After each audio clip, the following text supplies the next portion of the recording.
sometimes think that children don't understand properly and that. And they think that half the things we say are stupid, but they're not. I don't know about my mummy with babies, but I'm fabulous with babies. My mum says to me, don't swear. And parents should set a good example. I'd be nice to my children better than my mum is nice to me. If anybody offered to swap their mother for my mother, I wouldn't care tuppence for it. Well, those children made it pretty clear what they think about their parents. But how much do you know about children? Most of us like to think that we're good with children, our own or other people's. And considering we get no formal training in the important business of being parents, we probably think we make a fair job of bringing up our children. But it's not only we parents who have rights and responsibilities towards children. So does the state. So do teachers, so do doctors and children's officers. And there are the rights and responsibilities of children themselves. In the next 50 minutes, you can check your knowledge of what the law says you and your children can and cannot do. And we've also got some questions for you about the facts of their growth and their behaviour. Several of the laws relating to children may be changed by bills now before Parliament, but in this programme we deal only with the law as it stands tonight. There are also a few differences in Scotland and Northern Ireland, and we'll point these out when we come to them. All the answers are simple and short, a choice between either true or false or A, B, C, D, and you can keep your score on this form, which you'll find on page 32 of the Radio Times. If you can't find the Radio Times, don't worry, because any piece of paper will do. You score 1 point for each correct answer, and so that you can have someone to compare your score with. We have 3 teams here in the studio, so see if you can beat them. One team is made up of parents. They are Mr. and Mrs. Spiller and Mr. and Mrs. Chapman.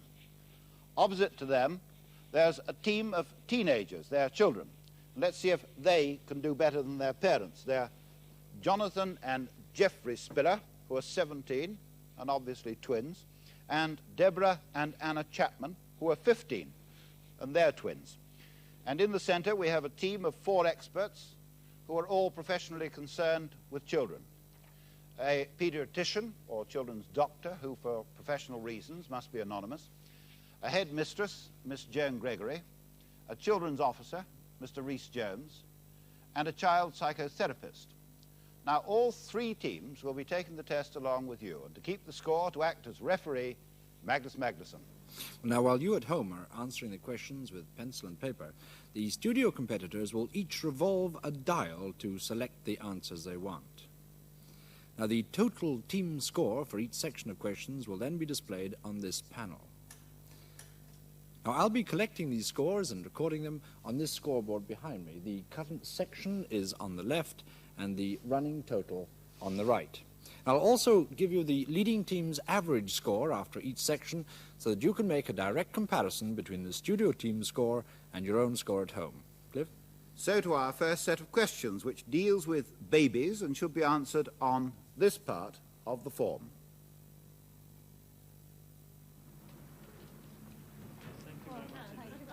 It's a great day for new parents when the first baby comes home for the first time, but a bit alarming. And it's certainly the moment when parents are least sure that they know anything at all about children. They want their baby to grow up as healthy as possible, but how much freedom does the state give them in protecting him against childhood illnesses?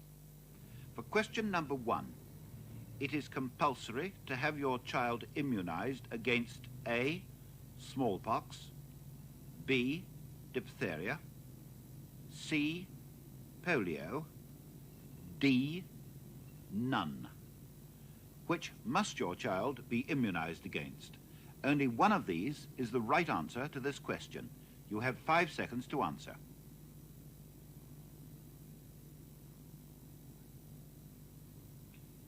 Time's up, and the answer is D, none. In many countries, vaccination against smallpox is compulsory. It was in Britain till 1948, but now all immunization is voluntary. Give yourself 1 point if you marked D. Babies gain weight very fast for the first 18 months or so, and then slow down. This mother has chosen a well-balanced daily diet for her 10-month-old baby, but often he refuses to eat something that he's eaten quite willingly before. Question number 2. A baby should not be urged to eat foods he doesn't want, because he knows better than his mother what his system needs. True or false? 5 seconds to answer.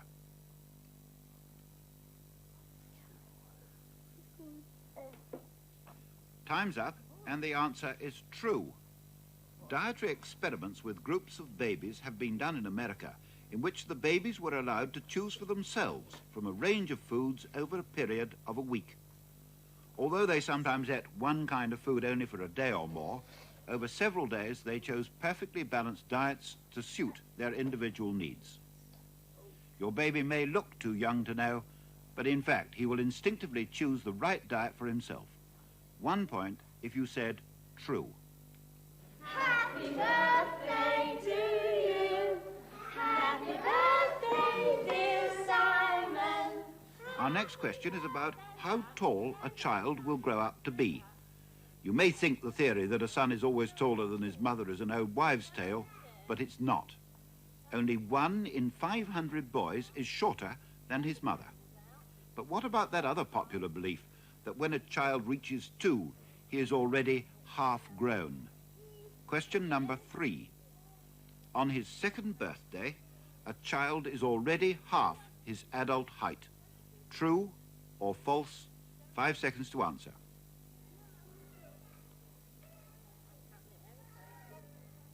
Time's up, and the answer is true. Boys average 48% of their adult height at 2, and girls 52%. Now a question about intelligence. This little boy is doing an intelligence test. But will it give the psychologist a good idea of what his adult IQ will be? Question number 4. An intelligence test carried out on a 3-year-old child will predict accurately the IQ he or she will have as an adult. True or false? 5 seconds to answer.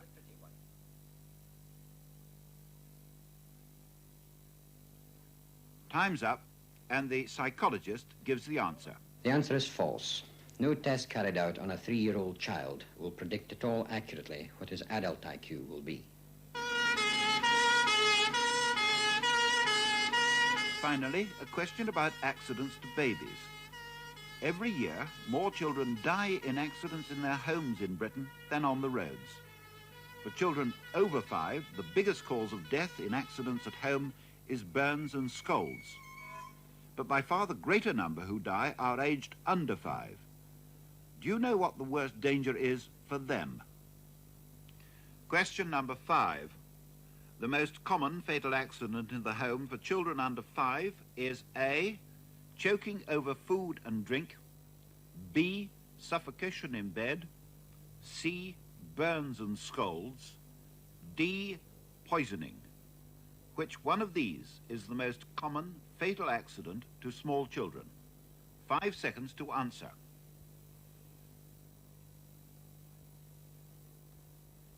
Time's up, and the answer is A, choking over food and drink.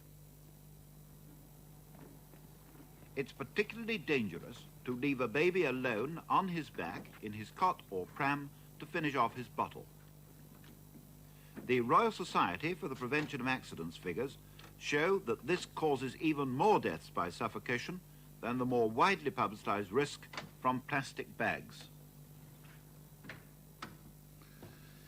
If you got all the answers in the babies section, your score should look like this and score 5 points. Now, Doctor, how did you get on there? How did you get right? I got 3. 3 right? Yes. Which ones did you disagree on? I found myself not agreeing with the height size and certainly not agreeing with the choking over food. I found it very difficult to decide between burns and scalds and the accidents.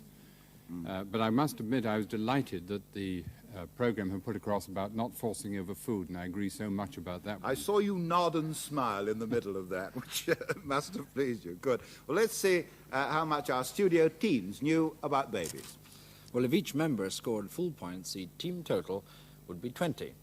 Now, the parents' team, who still remember their babies, scored 10 out of 20. 10 for the parents. The children have forgotten what it was like to be babies. They scored 5 out of 20. And the experts, making a slowish start, scored 7. Cliff? The next section we've called Home, and it deals with some of the duties and rights of the parents in the home and in their dealings with neighbours and the neighbours' children. Our last question in section 1 dealt with home dangers, and we return to this subject for the first question in the home section. Most people would agree that it's not a good thing to let a child be in a room where there's a fire without a guard. But is it ever a crime? For question number 1, if a mother allows a child to be in a room with an unguarded fire, this is a crime. A, always. B, never. C, only if the child is badly burned. When, if ever, is it a crime to allow a child to be in a room with an unguarded fire? 5 seconds to answer.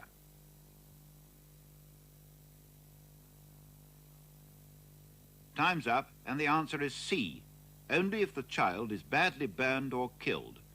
Any adult in charge of a child is responsible for seeing to its safety, and he or she could be prosecuted if the child was severely burned and there was no fire guard.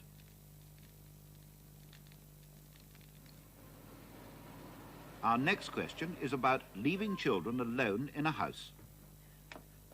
Bye, dear. We won't be late. If Pippa wakes up, give us some warm milk. Bye. The parents of this 10-year-old boy are going out for the evening, leaving him in charge of his young sister.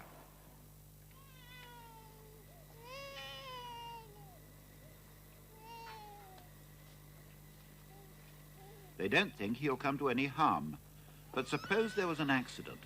Could his parents be prosecuted for leaving him alone? Question number 2. It is illegal to leave children under 12 alone in a house. True or false? 5 seconds to answer. Time's up, and the answer is false. It is not illegal to leave a child of any age alone in a house even after dark. But parents who made a habit of leaving their children alone for long periods could be guilty of neglect. So much for accidents indoors. They happen also out of doors. But the most harmless game of ball can lead to trouble with the neighbours. You little swine! I told you about this before. Your father will have to pay for this. Question number 3. If a 10-year-old boy breaks a neighbour's window when playing unsupervised in the garden with a ball, his parents must pay for replacing the window. True or false? 5 seconds to answer.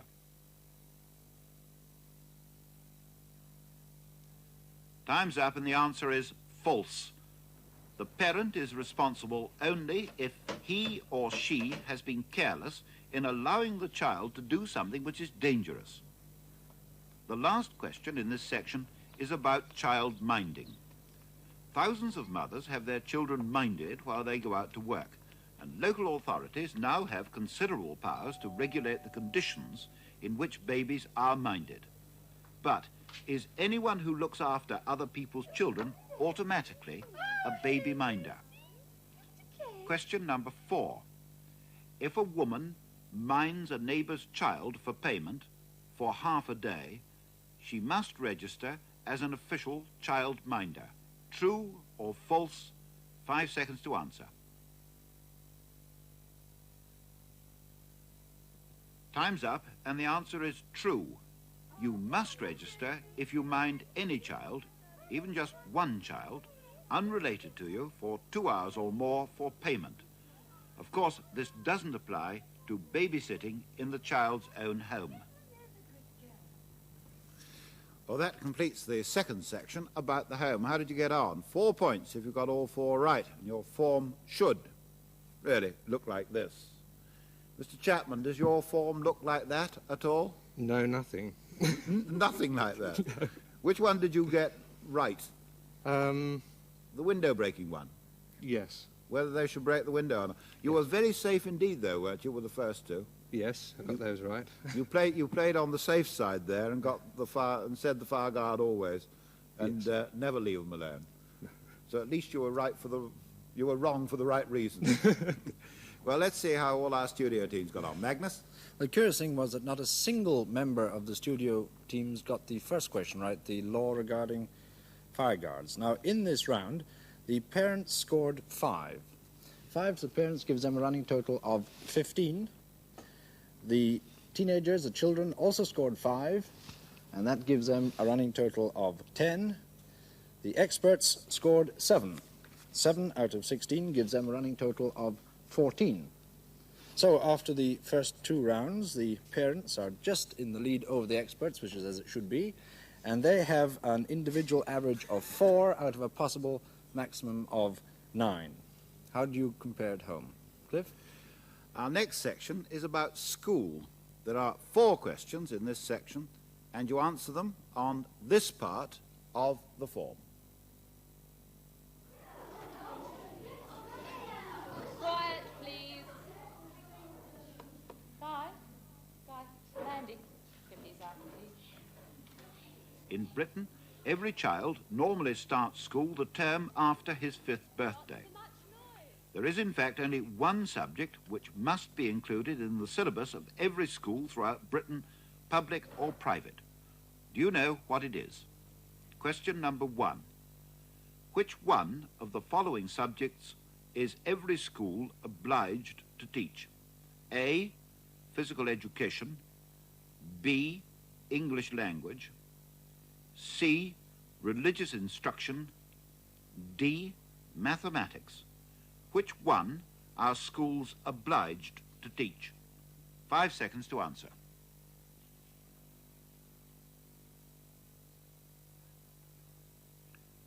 Time's up and the answer is C, religious instruction. The Education Acts say that it must be taught, but a parent has the right to withdraw his child if he chooses. These boys are making the walk home after school more fun by playing football with a cap. They would be punished if they did this in the school playground because it breaks the school rules. But they're sure they're safe from punishment now because they're outside school premises and school hours. I want to speak to you. Question number 2. A headmaster cannot legally enforce the school rules outside school hours and school premises. True or false? 5 seconds to answer.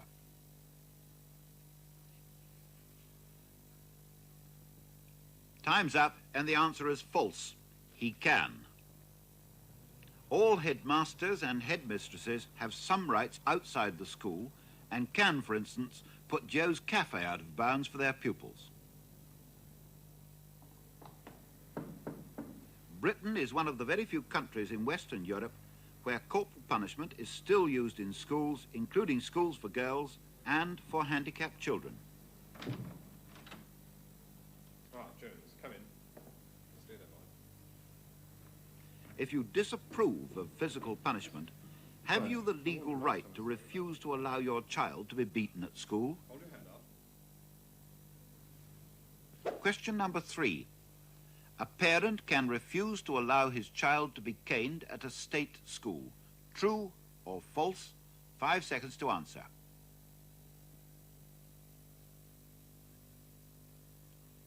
Time's up, and the answer is false. The law presumes a parent has the right to chastise a child, and therefore anyone who has the responsibility of a parent, such as a teacher, has the same right. Finally, a question about holidays. This father has to take his annual fortnight's holiday during this summer term. Can he withdraw his children from school so that the family can have a holiday together? Question number 4. A parent is entitled to remove his child from school to take him on 2 weeks' holiday during term. True or false? 5 seconds to answer.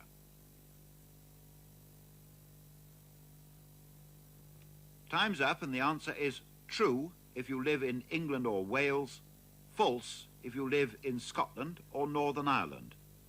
Except in those countries, A child at school is entitled to have up to 2 weeks' holiday in term time each year, should his parents' holiday occur then.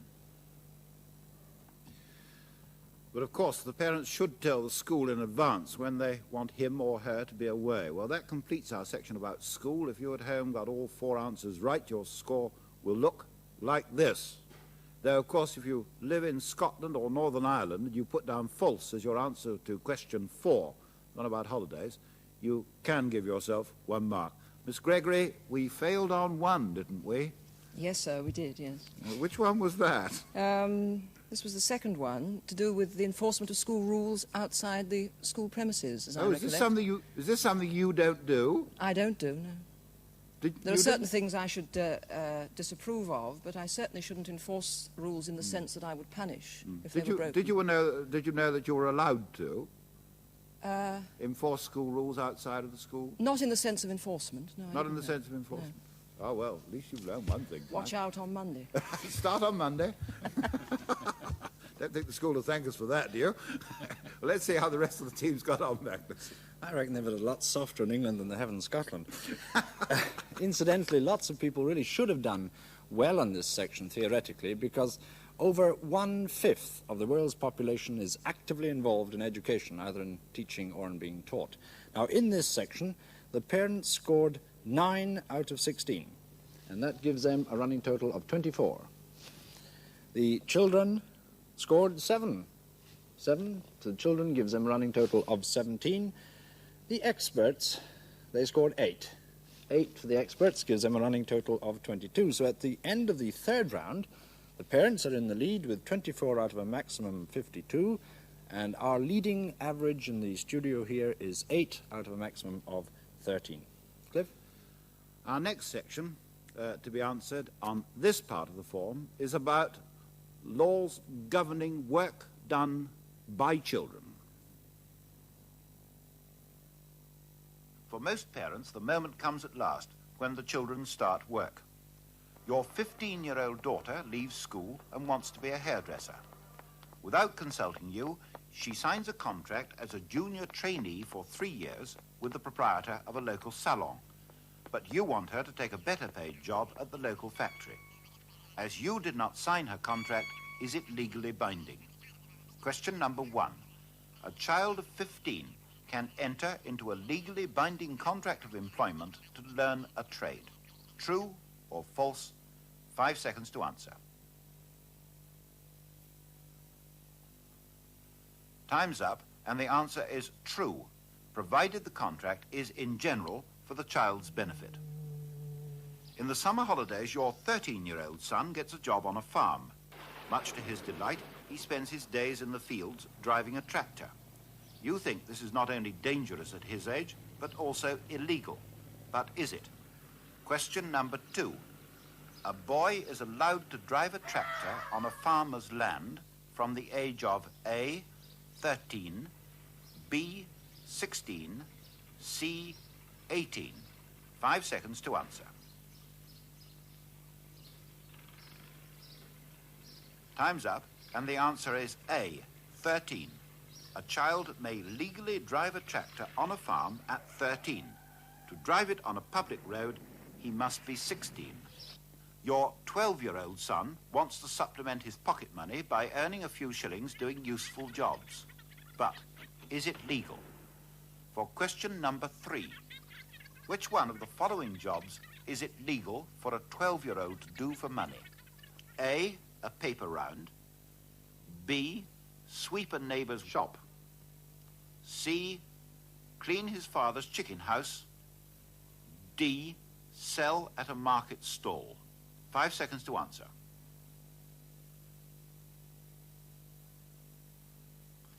Time's up, and the answer is C, clean his father's chicken house. Light farming or gardening for parents is the only work the bylaws can allow children under 13 to do for payment, apart from entertainment under license. And if your 8-year-old daughter is photogenic, you could put her to work making a television commercial. The local authority can make it a condition of giving her a license to perform that a large part of her earnings is invested for her future use. But does the taxman want his cut as well? Question number 4. A child under 14 is exempt from income tax. True or false? 5 seconds to answer. Time's up, and the answer is false. Everybody is liable to income tax. Well, how did you get on with the questions about work? If you got all 4 answers right, your score should look like this. True, A, C, and false. You'll get 4 marks for that. Half marks for our psychotherapist, I think. But what about paper rounds and things? I mean, nearly everyone thinks of the paper round. I thought of the paper round. I did just happen to hear that that was illegal, though, although I know a number of children who do it on the quiet. Well, let's see how the teams have been doing on the quiet. I think they've been very quiet, Magnus, haven't they? Well, the parents have obviously put some thought into how to exploit the juvenile earnings of their children. They got 8 out of 16 for that round, and that gives them a running total of 32. The children themselves, a little more altruistic, they only scored 7. 7 for the children gives them a running total of 24. And the experts, they also scored 7. 7 to the experts gives them a running total of 29. So at the end of the 4th round, slightly more than halfway, the parents are still in the lead with 32 out of 68, and their average score is still only 8. I was a bit generous last round. I said 8. It was only 6. You know, it's now 8 out of 17, and the experts are second with 29. Cliff? Well, don't be generous on the next one, because it's all about trouble. Trouble is the subject of our next section. Every one of us who's a parent hopes it won't be our child who gets into trouble with the law. To try and help those who do, a number of police forces organise juvenile liaison schemes through which plainclothes policemen can keep in constant touch with the children and their families and put them in touch with organisations which can help. Inspector Stanley Horrocks is in charge of the Police Juvenile Liaison Scheme in Manchester and Salford. If children do get into trouble, there is one peak age at which more youngsters are found guilty of indictable offences than at any other time in their lives. Do you know what this age is? This question doesn't apply in Scotland or Northern Ireland, where the figures are presented in a different way. For question number 1, the peak age for criminal behaviour in boys and girls is A, 12 years, B, 14 years, C, 16 years, D, 18 years. At which age are most indictable offences committed? 5 seconds to answer.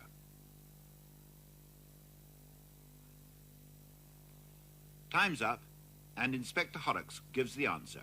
The answer is B, 14. You can see it here.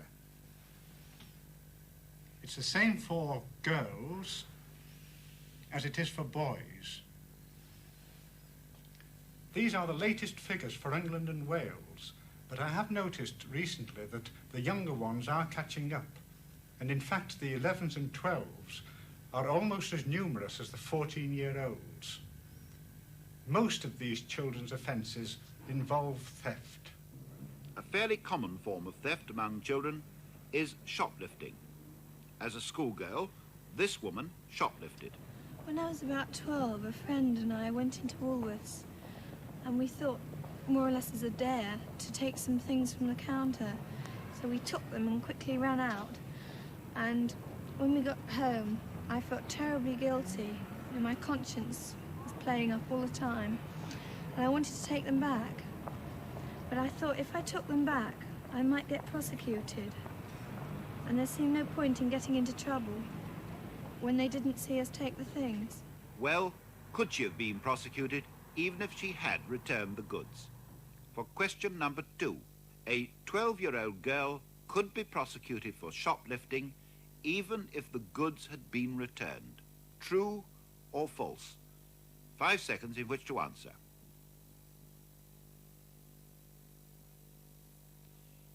Time's up, and the answer is true. Even if the goods were returned, a prosecution could still be brought. but of course it would depend mainly on the owners of the store. This is a reenactment of a typical incident, though the police are real. The driver of the stolen car is a boy of 15.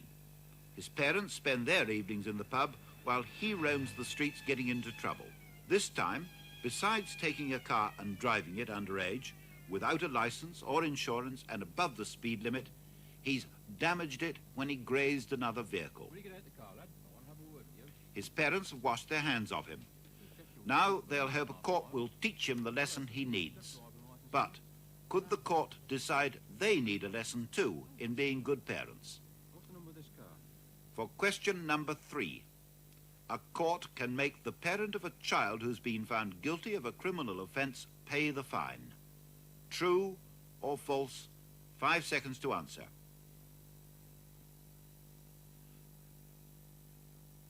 Time's up, and the answer is true. In a case where the court decides the parents are failing in their responsibility, they can be ordered to pay the child's fine and any other damages or costs involved. Parents also get into trouble, and then the children are inevitably involved too. This family ran into difficulties when the father was out of work and they couldn't pay their rent. Well, I come home this evening and I found the wife and family missing, and feeling a bit distressed. I didn't know what to do. I walked the streets south of the evening, most of the night. I got in arrears with the rent, and then I received a quick notice, and I was frightened that they'd come and take the children away from me. So I ran away, I left home, I took all the children with me to try and keep them with me, so the authorities couldn't take them away. Could Mr. Turner's children have been taken into care just because he'd had an eviction order served on him and the family might become homeless? Question number 4. If parents are served with an eviction order, the local authority will automatically take their children into care. True or false? 5 seconds to answer.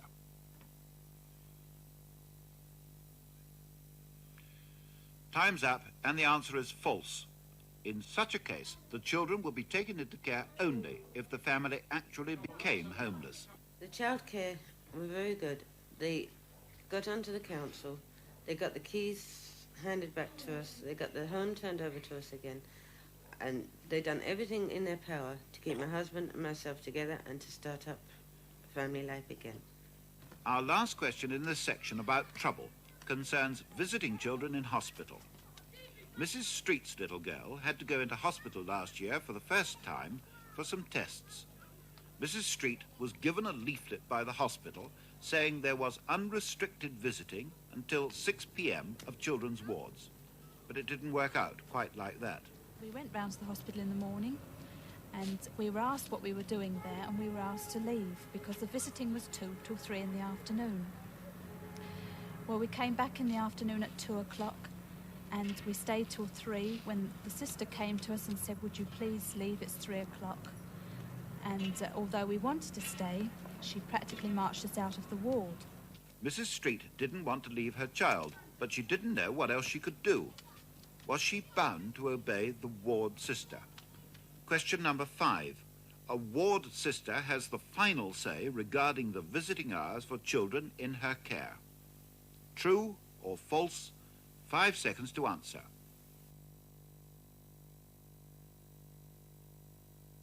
Time's up, and the answer is false. The Hospital Management Committee decides visiting hours for the wards.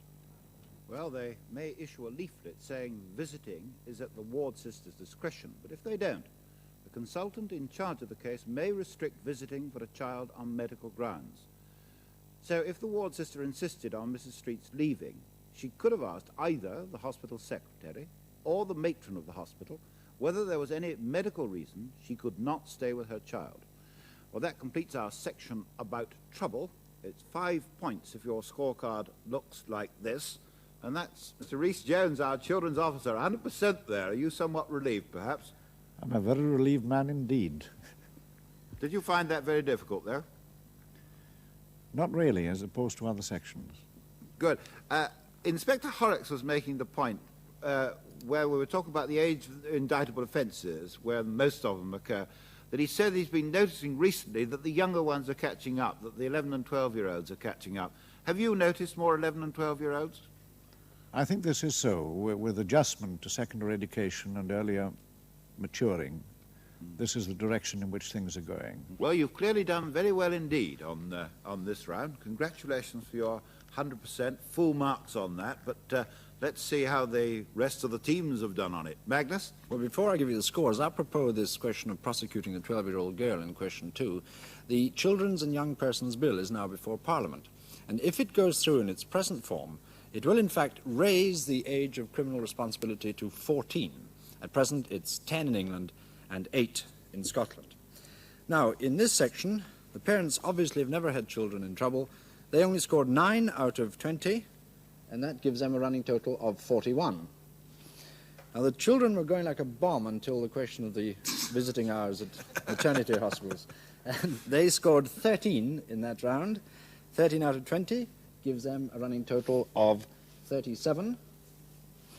And the experts now powering their way, coming into their own, they scored 18 out of 20, very high score, and that has given them a running total of 47. And in fact, at the end of the 5th round, with 2 rounds to go, it's put them into the lead with 47 out of a possible maximum of 88, and the leading team's average score is now 12 out of a maximum of 22, which you people at home are aiming at. Cliff. Our next section is all about legal age limits, the age at which children are allowed to start doing things which the law thinks are too dangerous or in other ways unsuitable for them to do while they're very young. There are 7 questions and answers. We asked some school children to paint pictures to illustrate them for us. And to help you check your knowledge, we'll give you 3 possible ages for each activity. So for question number 1 in this legal age limit section, at what age can a child first buy fireworks?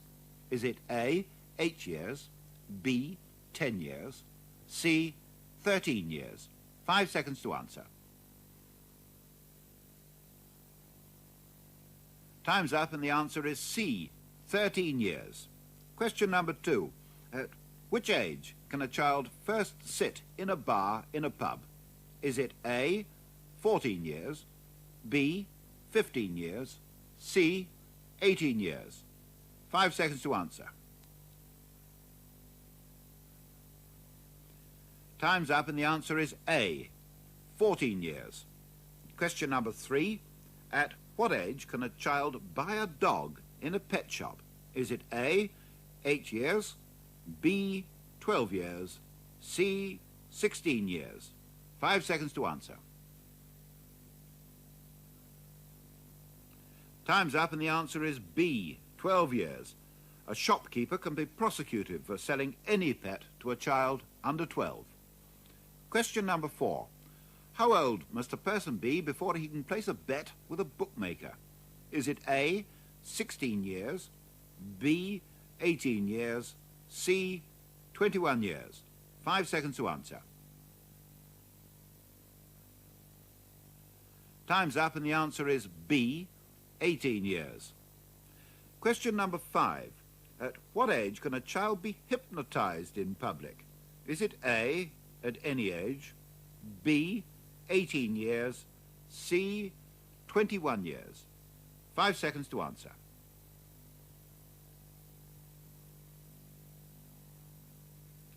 Time's up and the answer is C, 21 years if you live in England, Scotland or Wales. Although under the proposed Family Law Reform Act, the age would be reduced to 18. And in Northern Ireland, you can give yourself 1 point if you put A.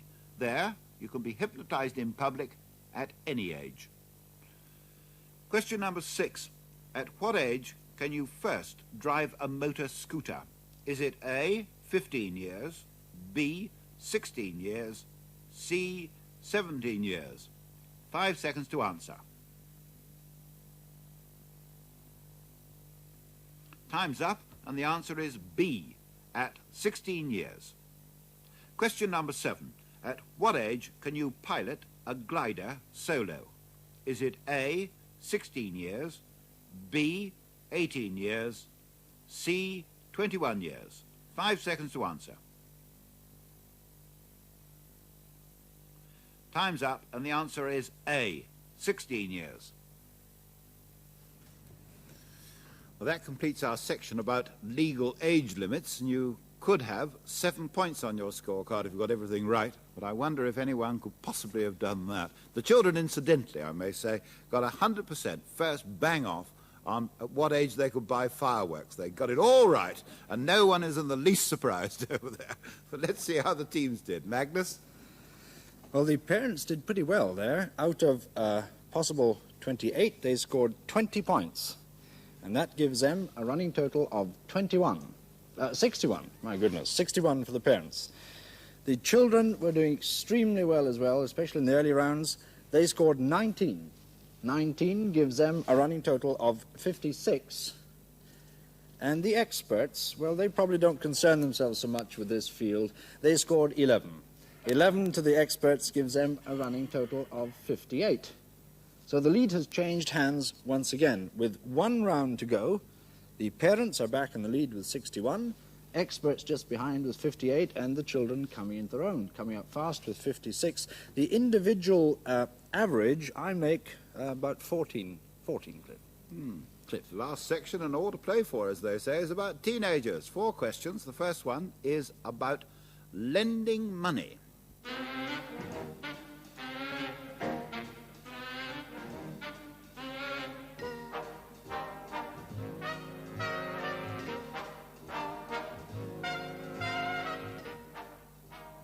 Your neighbour's daughter persuades you to lend her £5 to buy herself a watch. But what if she doesn't pay you back? Question number 1.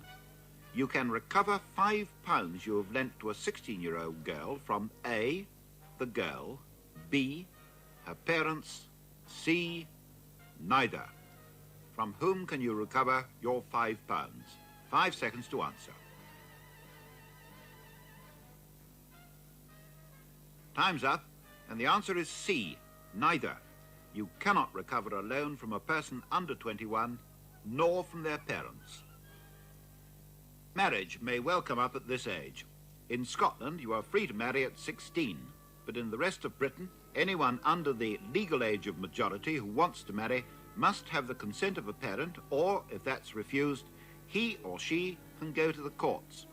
But what happens, except in Scotland, of course, if a 17-year-old succeeds in going through a ceremony of marriage without the parents' consent or that of the court by giving a false age to the registrar? Is the marriage legal? Question number 2. A marriage between 2 17-year-olds who have married without the consent of either a parent or a court is void. True or false? 5 seconds to answer. Time's up, and the answer is false. If they have succeeded in going through a ceremony of marriage, the marriage is valid. Next, a question about growth. Both boys and girls finish growing before they're 21. But which is fully grown first, the boy or the girl? Or do they reach maturity at the same age? Question number 3. The average boy, compared with the average girl, finishes growing A, earlier, B, later, C, at the same age. When does the average boy finish growing by comparison with the average girl?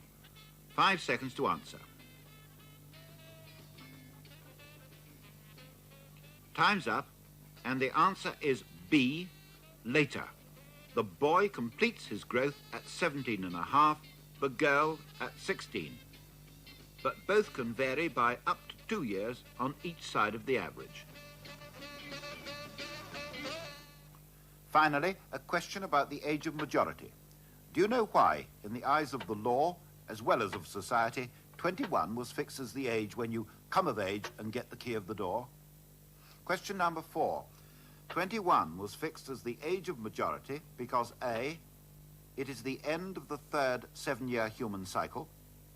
B, in the 11th century, no one younger could lift a sword while wearing armour. C, in the Middle Ages, human bones stopped growing at this age.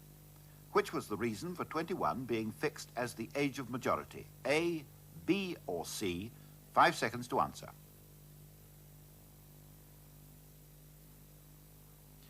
Time's up, and the answer is B. In the 11th century, no one younger could lift a sword while wearing armour.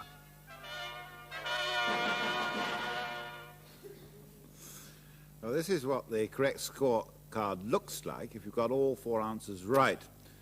Now, let's see how our teenagers team did themselves on that. Now, Jonathan, how did you do? Well, average. You're not all that far, of course, are you, behind the experts? Have you noticed that? No, altogether? actually.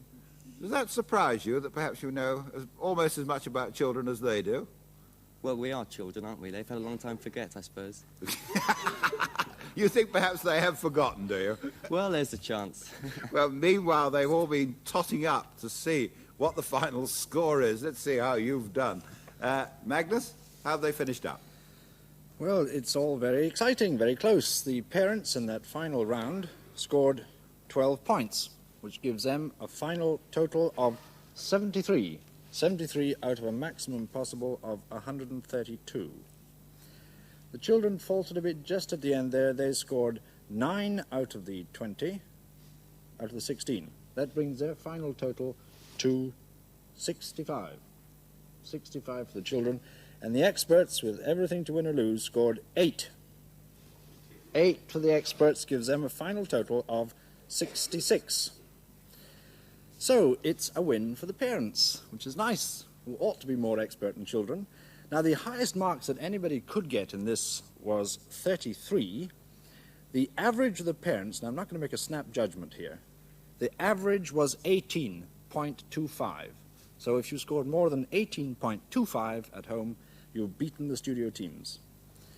Now, the second team were the experts, just with 66, with the teenage children only 1 point behind with 65. Now, the highest individual score of the competition is shared between a parent and a teenager. It was 22 out of the 33 by Mrs. Chapman of the parents and Jonathan Spiller of the teenagers, which is splendid. Mrs. Chapman, how did you find the quiz as a whole? Did it all the memories come back to you as you did it? The memories came back, yes, and as I say, particularly the one concerning leaving the child on its own. I just kicked myself for just turning the dial in the wrong direction. That was the only one I was mad about. It robbed you of the outright win. Can I ask Jonathan Spiller, how much of it was guesswork on your part? 50-50, I should say. 50-50? Yes. Well, 22 out of 33 is pretty good. Congratulations to you both. Cliff? Well, congratulations to our team of parents. And how much did you, at home, know about children?